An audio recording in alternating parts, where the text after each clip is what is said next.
current of the MCCB is passed through the circuit. Capable of raising or lowering AC voltage, the transformer is mainly used in the sequence circuit to reduce voltage. While this transformer is for relatively large electric power, smaller transformers are used in the sequence circuit.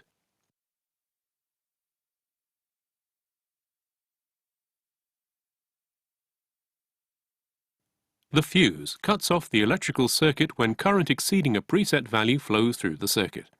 The fuse protects various circuits, the main and control circuits, for example, from overcurrent. However, once a fuse is blown, it cannot be reused and must be replaced.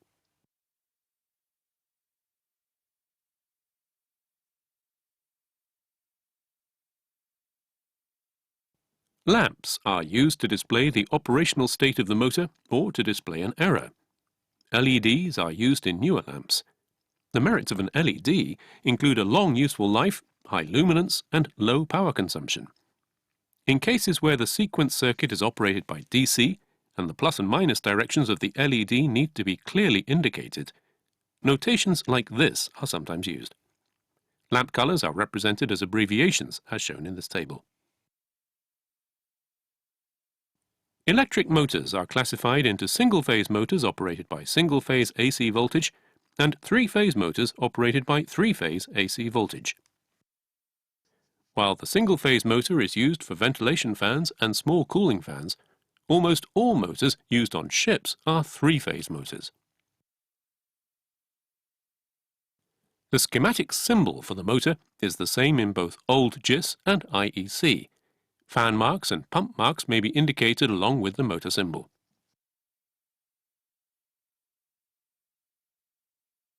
In the sequence control circuit, the control circuit is composed of mutually connected devices such as switches, timers, and control relays. Because of this, the circuit wiring becomes complex, making it unsuitable for complex control tasks. On the other hand, when a programmable controller is used, connecting most devices to the programmable controller will suffice, making wiring much simpler. Moreover, in some cases, only the program has to be rewritten, even when the controlling method has been changed, eliminating the need to change the wiring. As such, the programmable controller is the choice for complicated sequence control.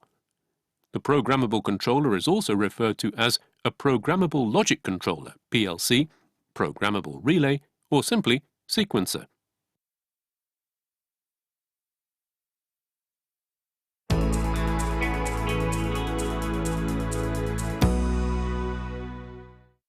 This sequence circuit, controlling the level of the fuel oil settling tank within a set range, is comprised of various devices. Its high-level and low-level switches are B-contact types, allowing the relay to open when the float rises. Now, let's take a step-by-step look at how the sequence circuit works. Let us begin by assuming that the tank is empty. At this time, the relays for the high-level and low-level float switches are closed. Let's also assume that the changeover switch for selecting auto or manual control is set to manual mode. How does the sequence circuit function under these conditions? The MCCB is turned on. As voltage is applied to the sequence circuit through the transformer, the white lamp WH illuminates, current is passed through XB, exciting the coil of the on-delay timer TLR. Here, TLR's relay operates if no operation is carried out from the time of execution till a set time has elapsed. However, here the pump is operated immediately.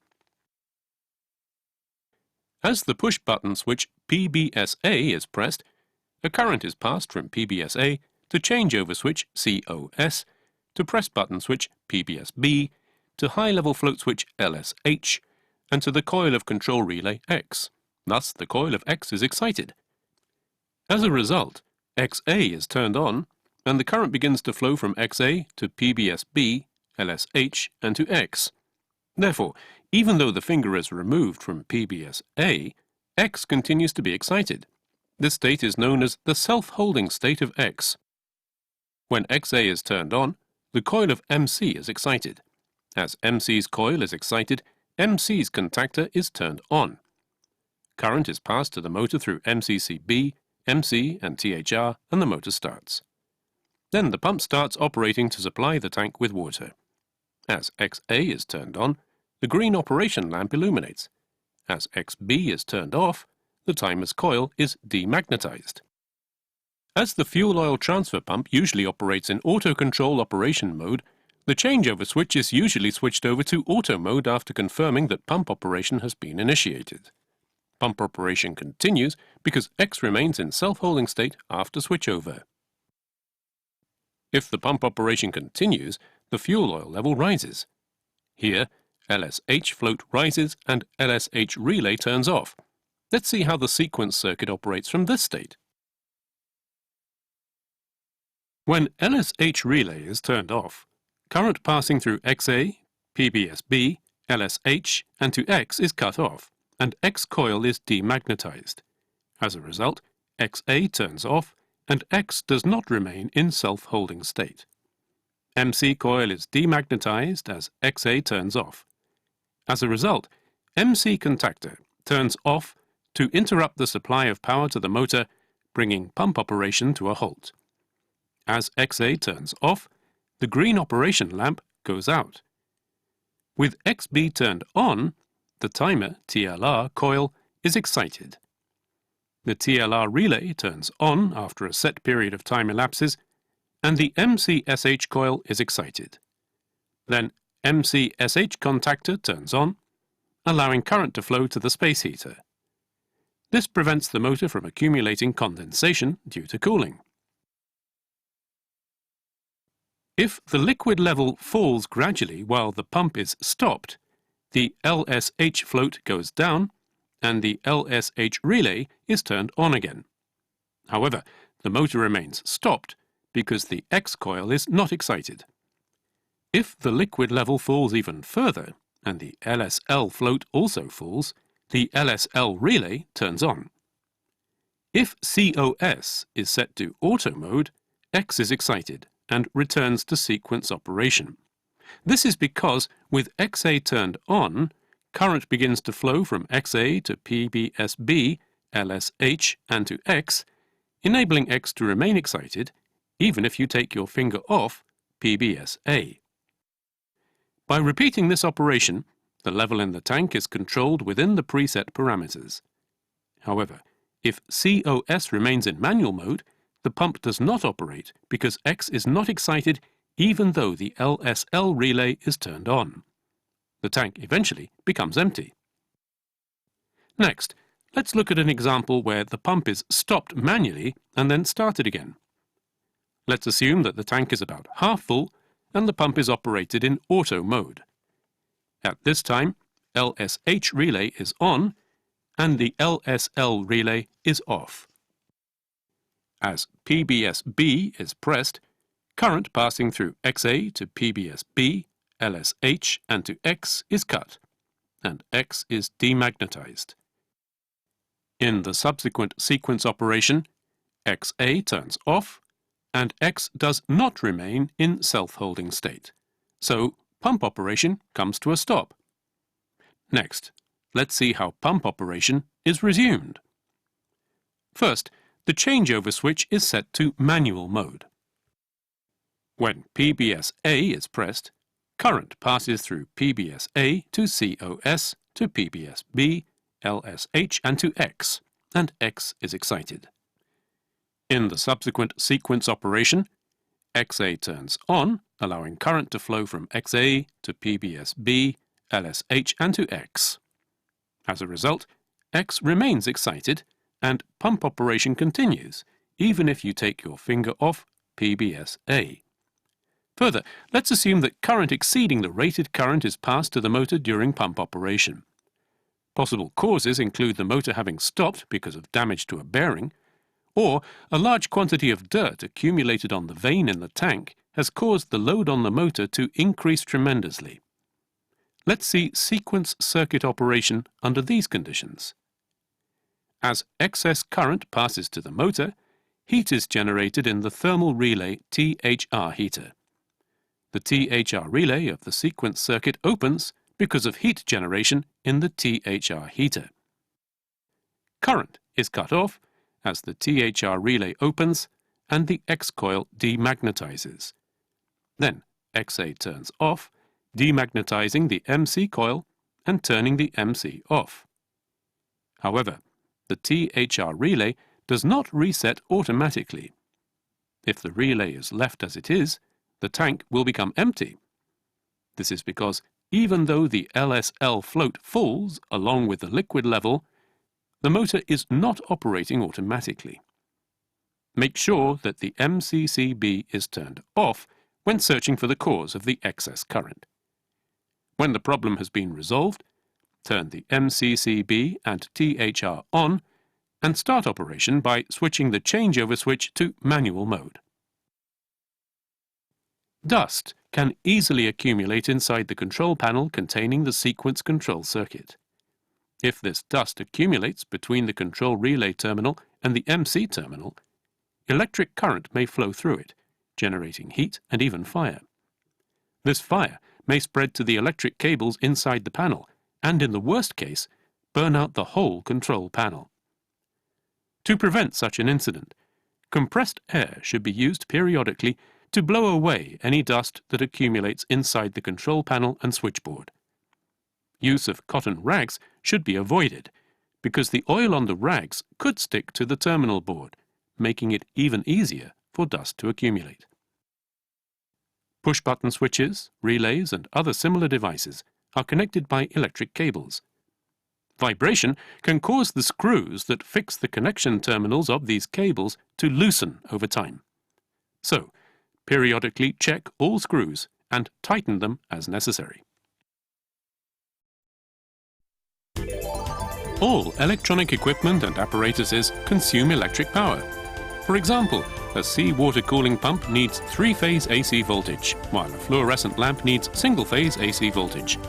Items inside telecommunications equipment and computers require voltages of 42 volts, 12 volts, 5 volts, and 3.3 volts DC. However, many generators installed on ships output only 440-volt 3-phase AC voltage. As such, many devices cannot directly use voltage generated by shipboard generators.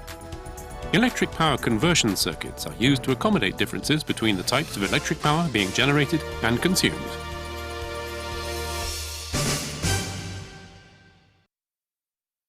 Electric power conversion circuits perform various roles. For example, conversion from AC to DC or from DC to AC.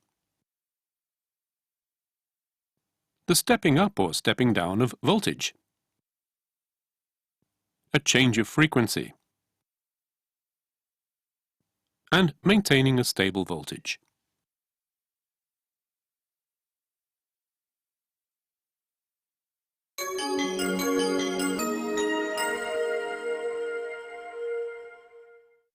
The series regulator is a semiconductor device used to maintain a constant DC voltage.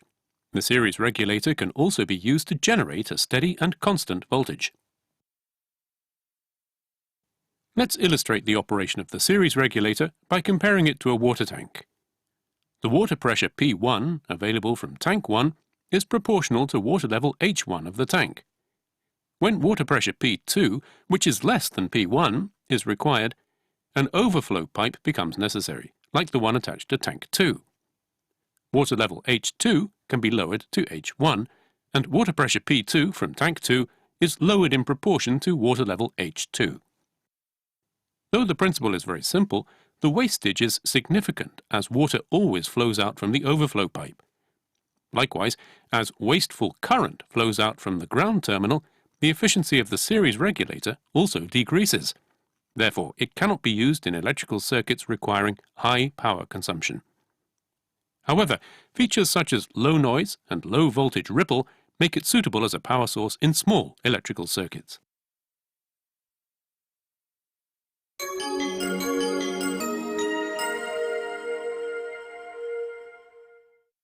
The DC-DC converter can step up or step down DC voltage. Because it is much more efficient than a linear regulator, it can reduce wasteful power consumption significantly. As such, the DC-DC converter has become an indispensable energy conservation solution for all kinds of electronic equipment. DC-DC power conversion devices can be classified into DC-DC converters, where input and output are insulated, and non-insulated DC choppers. Here we will discuss DC choppers. Let's use an illustrated image to explain this circuit diagram. The water level H1 of tank 1 represents input voltage V in, water level H2 of tank 2 represents output voltage V out, water scooped out from tank 1 to tank 2 represents current I in, passing through semiconductor switch SW. Water output from tank 2 represents current consumed by load resistance R load, and movement of the person and ladle is SW plus D plus L. The buck chopper observes the water level of tank 2, or the amount of water flowing to the load, and transfers the amount of water needed to maintain specified water level H2. The buck chopper lowers the voltage and output voltage is constant. A boost chopper is used to boost DC voltage. Output DC voltage V out is obtained by stepping up input voltage V in. An IGBT and MOSFET are used as the semiconductor switch SW. Let's look at our illustration again. Unlike linear regulators, these choppers are very efficient as they do not pass waste current. The water scooping operation stands for the on and off operation of the semiconductor switch. The water scooping out speed is the chopper's switching frequency. Fluctuations in water level H2 or output voltage V out can be reduced by making the switching frequency higher. Therefore, the chopper's switching frequency is generally high, ranging from several tens of kilohertz to several hundred kilohertz. With the chopper, input and output are not insulated. When it is necessary to do so, an insulation-type DC-DC converter is used. The insulation-type DC-DC converter can be found on the circuit board quite easily because it incorporates a pulse transformer. Inside computers, 12 volts is usually converted into 5 volts or 3.3 volts by means of an insulation-type DC-DC converter.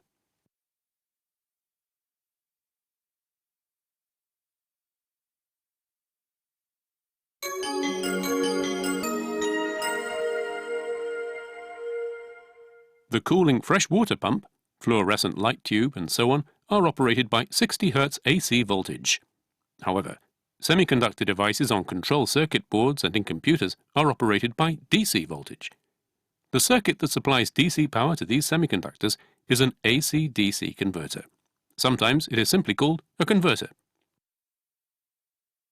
For example, DC voltage is required to charge the transceiver battery. The battery charger is nothing less than an AC-DC converter.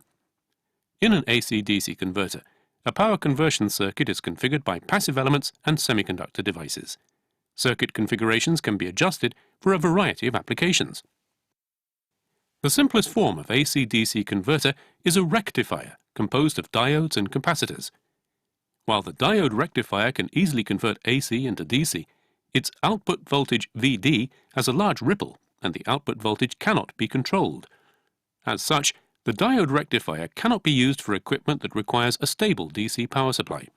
In these cases, the usual practice is to use a power conversion circuit where the diode rectifier and chopper or DC-DC converter are combined. Commonly, the large capacity aluminium electrolytic capacitor is used to remove the ripple from the diode rectification circuit's output voltage. Shown here is a three-phase AC voltage rectifier. A very simple process using an electrolytic capacitor to remove the ripple from output DC voltage makes this a popular choice. One drawback, however, is that input current is rendered as distorted waveform and not the preferred sinusoidal waveform. Not only is the power factor decreased, but because higher harmonic waves are generated when the input current is distorted, other electrical equipment may be adversely affected. The rectifiers shown here can convert AC voltage to DC voltage, but cannot control the output DC voltage value. When input three-phase AC voltage is 200 volts, for example, output DC voltage becomes something like 280 volts. On the other hand, chargers like this one are required to supply low voltage ranging from several volts to 20 volts. Moreover, since the rectifier's output voltage VD contains ripple elements, it is necessary to remove the ripple and provide a steady DC voltage. So the actual charger incorporates a DC-DC converter like a buck chopper in addition to an AC-DC power converter.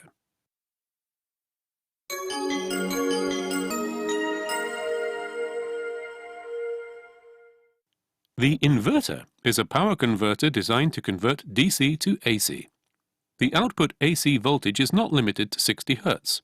The inverter can output frequency as required by the load, for instance from several Hz to 100 kHz. It can output not only single-phase current but three-phase current as well. What's more, the amplitude of AC current can be adjusted. The electric motor on a ship is operated by 60 Hz AC voltage, and if the load does not change, it rotates at a constant speed. The revolution speed of the electric motor can be controlled by voltage and frequency. Therefore, the inverter allows for precise control of the motor's revolution speed. Power is input as DC voltage, which is obtained by converting three-phase voltage to DC voltage via the diode rectifier circuit. Even though the inverter is used in combination with the rectifier, the system is often referred to simply as the inverter. The piece of power supply equipment known as the UPS is connected to important onboard equipment, including the main computers, communications apparatuses, and control devices. If a generator shuts down, more than a few pieces of electrical equipment will cease functioning until the power supply is restored. To prevent such an event, the UPS can provide power for a certain period of time using electricity stored in batteries. Since the battery output is DC voltage, the inverter is used to convert DC voltage to 60 Hz AC voltage.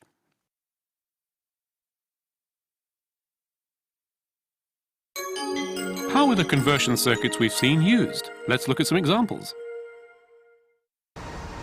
This is an example of high-voltage power supply for radar. After single-phase AC voltage has been converted to DC voltage, it is converted to high-frequency AC voltage by the inverter.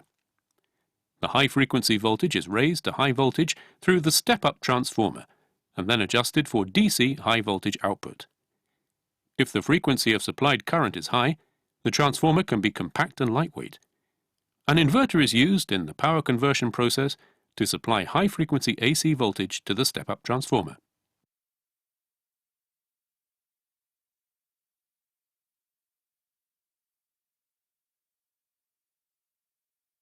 A thyristor inverter may be used on ships equipped with a shaft generator. This is an outline diagram for the thyristor inverter. Three-phase AC voltage, output by a synchronous motor, is converted to DC current by the thyristor converter and DC reactor. The thyristor inverter converts this DC current to 60 Hz three-phase AC, supplying power on board. Let us now take a look at causes, effects and countermeasures in connection with power converter-related problems. As with the chopper, power converters require power semiconductor switches, such as diodes and IGBTs. The power converter converts electric power by means of semiconductor switches. However, switching may generate high-frequency electromagnetic noise. This noise is known as electromagnetic interference, or EMI. EMI has been known to superimpose the output voltage and output current of power converters, or to be emitted as electromagnetic waves from power converters, leading to control device malfunction and noise mixing in wireless equipment.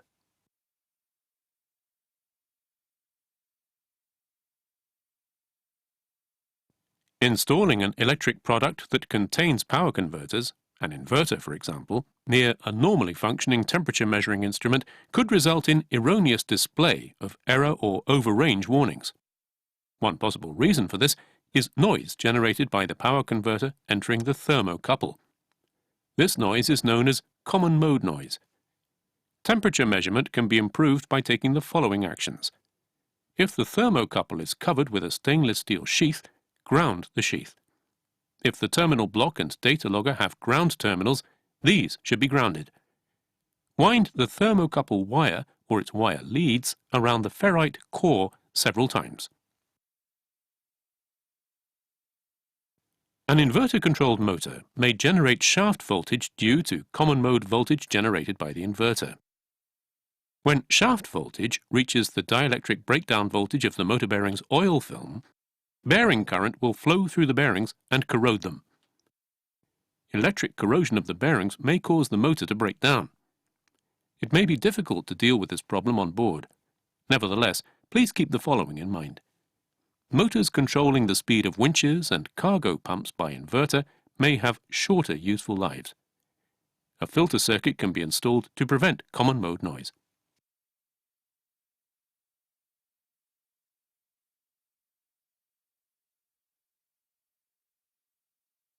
Motor control inverters always feature a rectifier.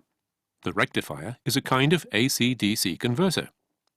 When stable DC voltage output is needed from the rectifier, a large aluminium electrolytic capacitor is used. In such cases, currents with high-frequency elements, known as harmonic current, may flow from the rectifier to the system side. Harmonic current is converted into voltage through the impedance of onboard wiring, the result being possible distortion of the three-phase AC voltage waveform. If the harmonic wave problem becomes serious, the transformer may begin to generate an abnormal amount of heat. Electromagnetic noise caused by the harmonic current can also enter the telephone signal line, generating acoustic noise. This problem usually occurs when the power line and the signal line are in close parallel proximity to each other.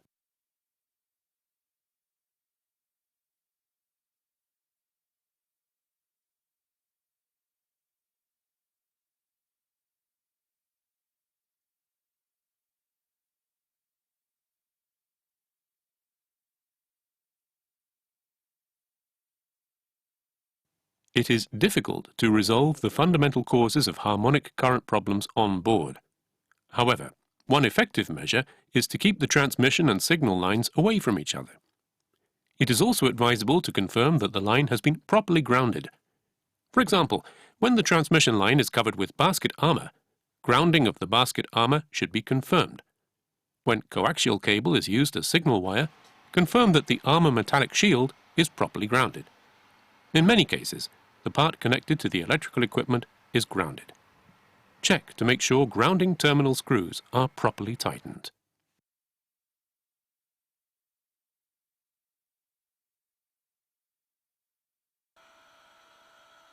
Including the inverter for motor control, most power converters use a number of electrolytic capacitors. The life of these electrolytic capacitors is short, and they deteriorate more rapidly than other electronic components used in power conversion devices. Therefore, it is no exaggeration to say that the useful life of a power converter depends upon the lifespan of the electrolytic capacitors inside it.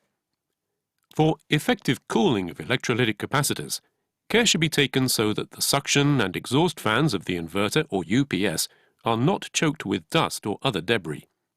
Fans should be inspected regularly to remove dust and ensure they are functioning properly.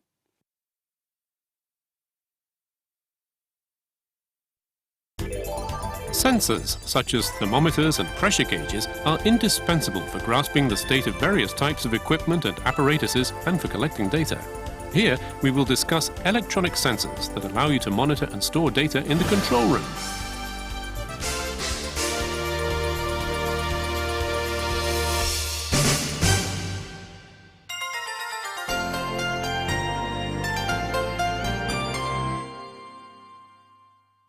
The tester is the most useful voltage measuring device for engineers. The tester measures current and voltage by directly connecting the probe to the main circuit.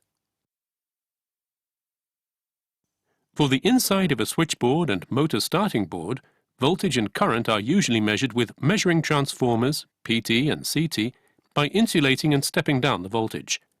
The basic principles of PT and CT are the same as the common transformer.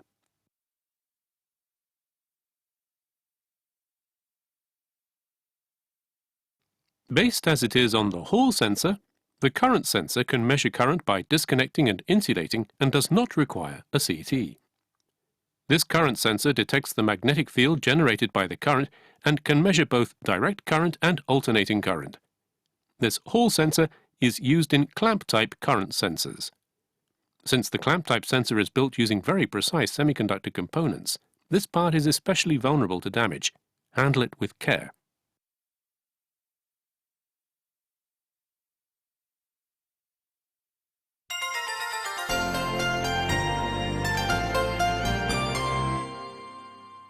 The engineer should have temperature information for fuel oil, lubricating oil, exhaust gas, seawater, fresh water, steam and air, and so on. When inspecting the engine room, temperature is measured using an analog thermometer connected directly to the piping. On the other hand, temperature data measured by electronic thermometers is collectively monitored and recorded in the control room. There are different types of temperature sensors. Here, let's look at some of them.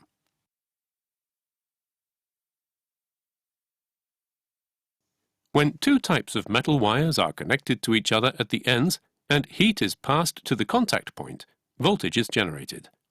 This phenomenon is called the Seebeck effect. The thermocouple measures the slight voltage generated due to the Seebeck effect and converts it into temperature data. The ends of some thermocouples are covered with stainless steel sheaths to strengthen the metal and protect against corrosion.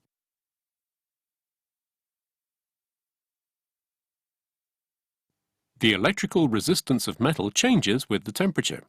The resistance thermometer makes use of this property. High-purity platinum wire is often used because of its heat resistance and stability. Its scope of measurement ranges from -200 degrees Celsius to +600 degrees Celsius. A thermistor exemplifies resistance where the resistance value changes according to the temperature. This property is used as a temperature sensor. A thermistor is used in air conditioners, refrigerators, heater-overheat controllers, temperature warning devices, and so on.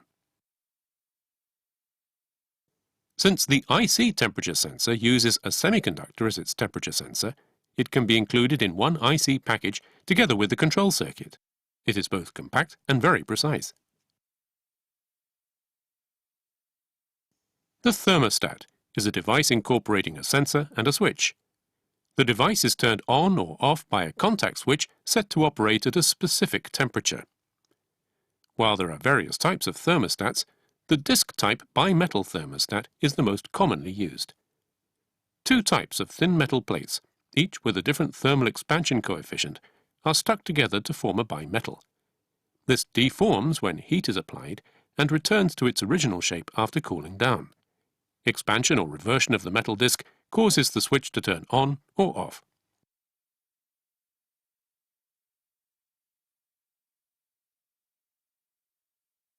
The radiation thermometer measures temperature by measuring the intensity of infrared waves, a type of electromagnetic wave radiated by the object being measured. However, since the emissivity of infrared radiation varies from substance to substance, the value derived from measurement must be corrected to ensure accuracy. When it is necessary to measure accurate temperature, it is effective to apply a black tape or black paint of known emissivity.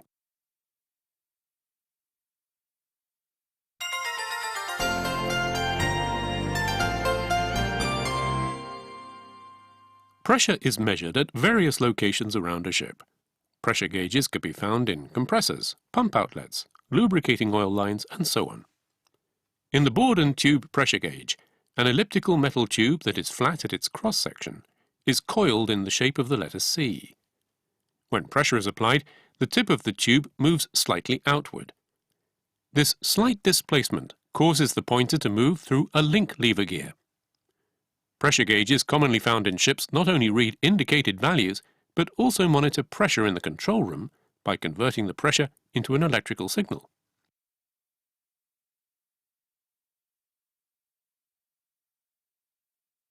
When pressure is applied to a flexible disc known as the diaphragm, the disc becomes slightly deformed. The diaphragm pressure sensor converts this displacement into an electrical signal and displays it as pressure.